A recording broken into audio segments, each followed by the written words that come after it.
What happens when one of Hollywood's most iconic figures is caught off guard by a barrage of deeply personal and inappropriate questions broadcast live to millions? What unfolds when a late-night host abandons professionalism and chooses provocation over respect? Tonight, we unpack the fiery clash that led Jennifer Lopez to abruptly leave the set of Jimmy Kimmel Live, shocking viewers across the country and sending shockwaves through the entertainment world. This wasn't just another awkward celebrity moment, it was a dramatic breakdown in decorum that showed just how quickly things can fall apart when boundaries are crossed. But before we dive into the details, don't forget to like and subscribe because what you're about to hear is nothing short of unbelievable. The evening began like any typical Tuesday taping of Jimmy Kimmel Live. The crowd was full of energy, the cameras rolled smoothly, and Jennifer Lopez made her entrance to loud, enthusiastic applause. She looked stunning in a deep emerald dress, her trademark smile lighting up the room as she greeted the audience. With poise and grace, she took her seat, crossing her legs and adjusting her hair with effortless confidence. Across from her, Jimmy Kimmel leaned forward, flashing a broad smile as the applause finally began to die down. He introduced her with fanfare, gesturing toward his guest as the crowd continued to cheer. Everything felt familiar, routine, even celebratory. As the interview began, Lopez returned the greeting with warmth and charm, thanking Kimmel and saying she was glad to be there. Kimmel responded with his usual mix of humor and ease, flipping through his cue cards and teasing the packed lineup of topics, new projects, music, business ventures. Then came the pivot. With a subtle shift in tone, he brought up a more controversial subject, something pulled straight from the tabloids. At first, Jennifer's expression barely changed. Her smile held steady, but a slight tension surfaced in her eyes and posture. There was a flicker of discomfort masked by a polite chuckle. "Here we go," her body seemed to say. Kimmel, sensing the reaction, pressed on. He framed it casually as if just repeating what others had said. Critics, he claimed, were questioning her recent performances, suggesting that she might be losing her edge. The comment, vague yet cutting, hung in the air like a dare. Though Lopez quickly regained composure, the moment had already shifted the entire mood. What was supposed to be a celebratory interview now felt like an ambush.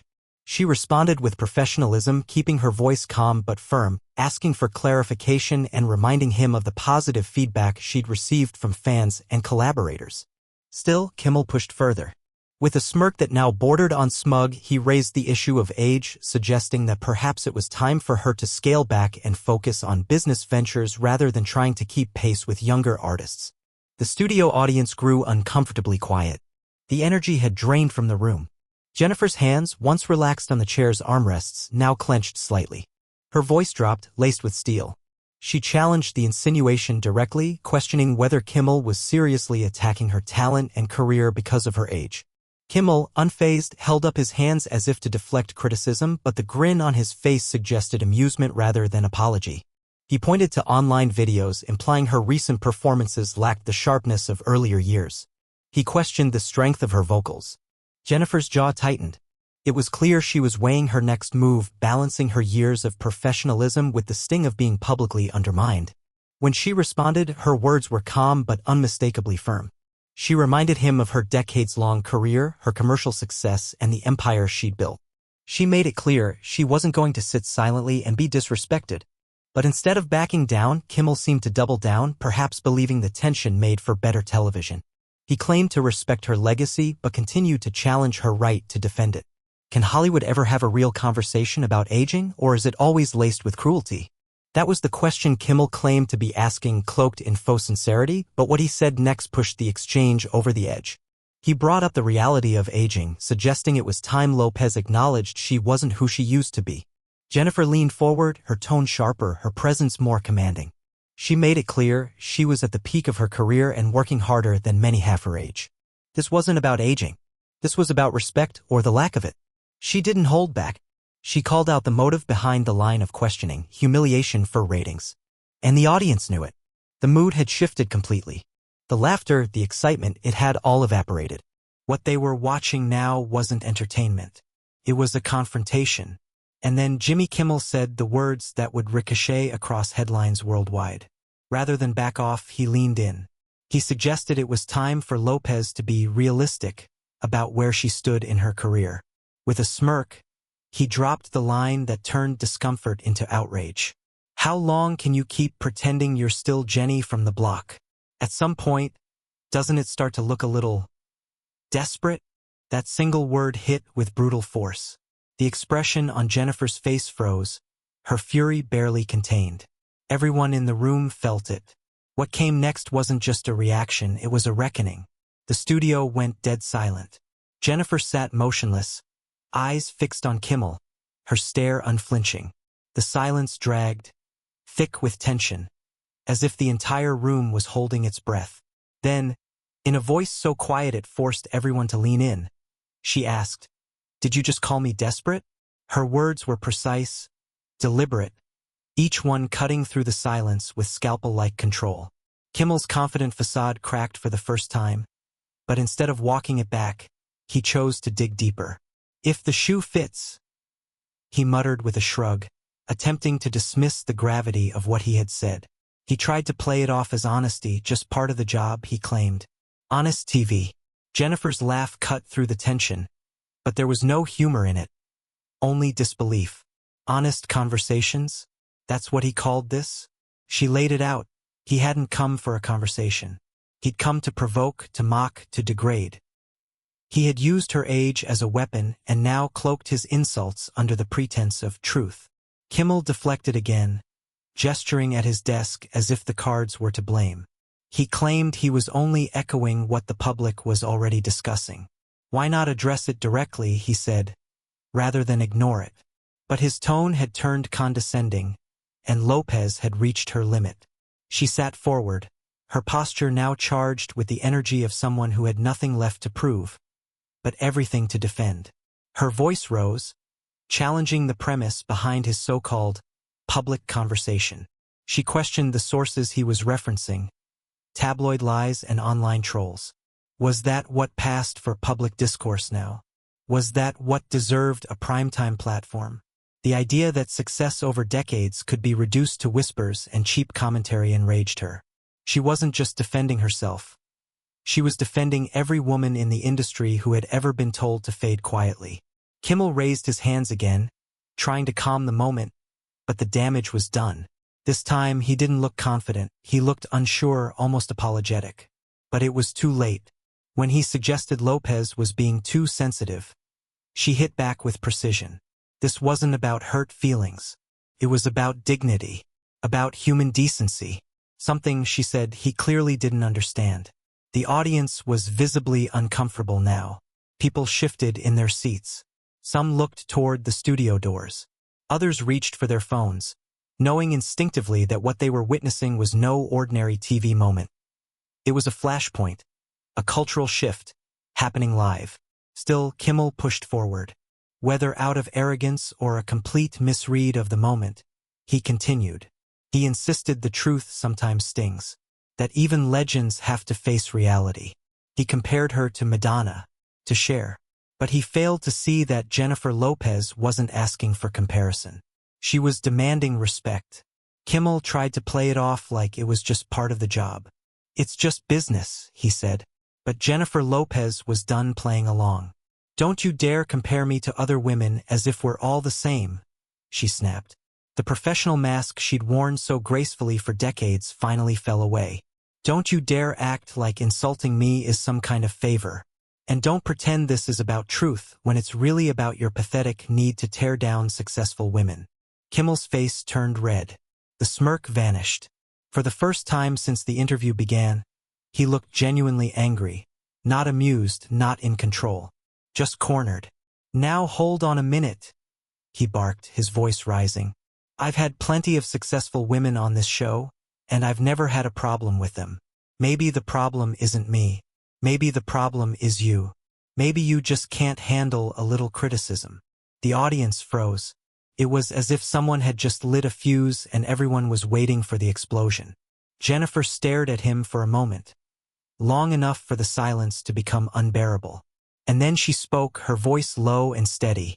A little criticism? She repeated, slow and deliberate. You bring me on your show under the pretense of a regular interview. Then you question my talent, my relevance, my age, my career choices. You call me desperate. You suggest I should retire. You compare me to other women like we're interchangeable parts in your entertainment machine. And that's what you call a little criticism. Kimmel tried to hold the line. I'm just doing my job. Sometimes that means asking tough questions. If you can't handle that, maybe you shouldn't be doing interviews. Even he seemed surprised by what had just come out of his mouth. Jennifer blinked, stunned not by the insult, but by the sheer audacity. If I can't handle it, she said softly, her voice barely above a whisper. And yet, the way she said it was more terrifying than any scream. Jimmy, I've been handling people like you my entire career. She looked directly at him, never blinking. I've been dealing with men who try to diminish me, dismiss me, disrespect me since I was a teenager. But most of them were at least smart enough to do it behind my back. Not on national television. She stood suddenly, the scraping of her chair cutting through the silent studio like a gunshot. The audience gasped. Even the crew stopped moving.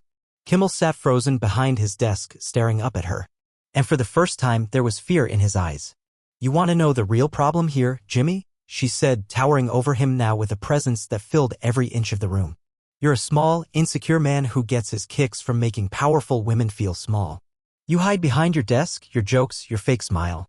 But underneath it all, you're just another bully, another insecure man who can't stand that I've accomplished more in my career than you ever will in yours. Kimmel opened his mouth to respond, but nothing came out. He looked like a kid caught red-handed, cornered, exposed. And the worst part? Jennifer continued, voice rising with every word. You actually think you're clever. You think this is edgy, provocative, but it's not. It's cruel. It's small-minded. You think tearing me down makes you bigger. But all it's done is show the world exactly who you are.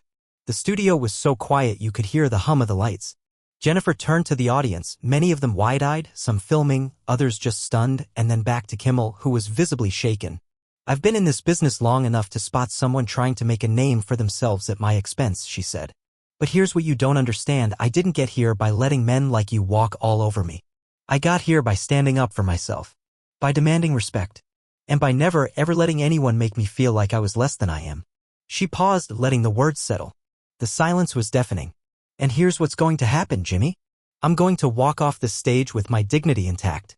And you are going to sit there and think about what kind of man you want to be. Because right now, you're showing the world you're exactly the kind of man women like me have been fighting against our entire lives. Kimmel finally found his voice, but it came out shaky. Now let's just calm down. This is still my show. I think maybe you're overreacting to what was supposed to be a normal interview conversation. That word, overreacting, was the final match thrown on the fire. Jennifer's head snapped toward him and several people in the front row instinctively leaned back. Her eyes were blazing. And when she spoke, it wasn't just for herself, it was for every woman who'd ever had to keep her mouth shut in the face of casual cruelty. Overreacting, she said, each syllable like a slap. You've spent the last 15 minutes systematically tearing me down on national television. Questioning my worth. My age. My future. You called me desperate. And now you want to say I'm overreacting. Kimmel looked genuinely shaken now. I never said you were washed up. I was just asking the kind of questions the audience might be wondering about. That's what talk show hosts do. Jennifer stared at him one last time. No, Jimmy, she said. That's what cowards do. Jennifer stared at him, unblinking. Edit it out, she repeated, her voice flat. No, Jimmy. You don't get to edit this. You don't get to erase what just happened because it makes you look bad. Her voice didn't rise, if anything, it grew quieter. More dangerous. You wanted to humiliate me. You wanted a viral clip, a gotcha moment. Congratulations. You got one. But it's not going to be the clip you thought. It's going to be the moment the whole world saw the truth about you. She turned to the cameras, her poise absolute. To every woman watching this, every actress, every executive, every intern who's ever sat in a room and smiled while someone tried to tear them down, I want you to know something. You don't have to take it. Not from your boss, not from your coworker, and certainly not from some late-night host trying to stay relevant by disrespecting you. The audience erupted. Not with laughter. Not with applause. With something else, an emotional wave of energy like the kind that fills a courtroom right before a verdict is read. Phones were recording. Producers stood frozen behind the cameras. The control room was silent. Jennifer took a breath, centered herself, then looked directly at Kimmel one last time. I've carried myself with grace for decades. I've endured more than you'll ever know. And I did it all while building a legacy you couldn't dream of matching. So don't you ever tell me I'm desperate. Don't you ever tell me I can't take criticism. And don't you ever mistake your desk for a shield. And with that, she turned and walked off the stage. Not in a rush. Not in anger. But with the deliberate power of someone who knew exactly who she was and who knew the world had just watched her reclaim her voice. Behind her, Kimmel sat frozen. The desk that once made him feel untouchable now looked like a trap. The audience didn't clap. They didn't cheer. They just stared. Because they knew they'd witnessed a moment that would be replayed, analyzed, and remembered for years. No laugh track could save him now. It was the final blow, and it hit harder than anything Jennifer had said all night. When Kimmel suggested they could simply edit out the confrontation, something in Jennifer shifted. It wasn't just frustration anymore. It was contempt. Her eyes sharpened and her voice dropped into something far more dangerous than shouting. Edit it out, she repeated as if the words tasted foul. You think I want to hide what happened here? You think I'm ashamed of standing up for myself? The disgust in her voice was unmistakable. Jimmy, this is exactly what I want people to see. I want them to see what happens when you disrespect Jennifer Lopez. I want them to see that I don't back down from bullies, especially not ones hiding behind a desk on late-night television. Then she turned away from Kimmel and faced the studio audience directly for the first time. Ladies and gentlemen, she said, voice ringing out across the silent stage, this is what it looks like when a man tries to tear a woman down and fails. This is what it looks like when someone underestimates exactly who they're dealing with. The crowd was frozen. Phones were still up, recording every word. The control room? Dead silent.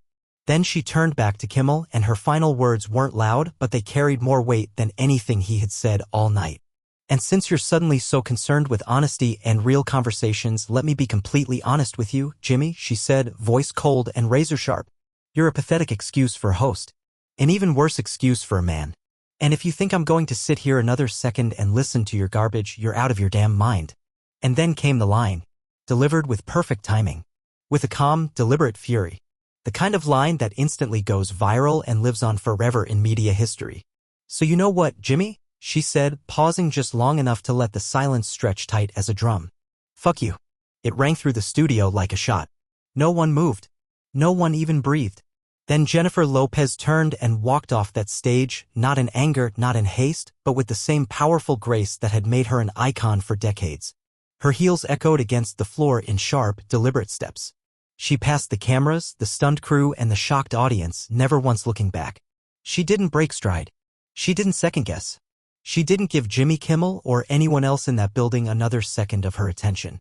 And when the studio doors finally swung shut behind her, leaving Kimmel alone, frozen behind his desk, surrounded by stunned silence, there was no doubt in anyone's mind.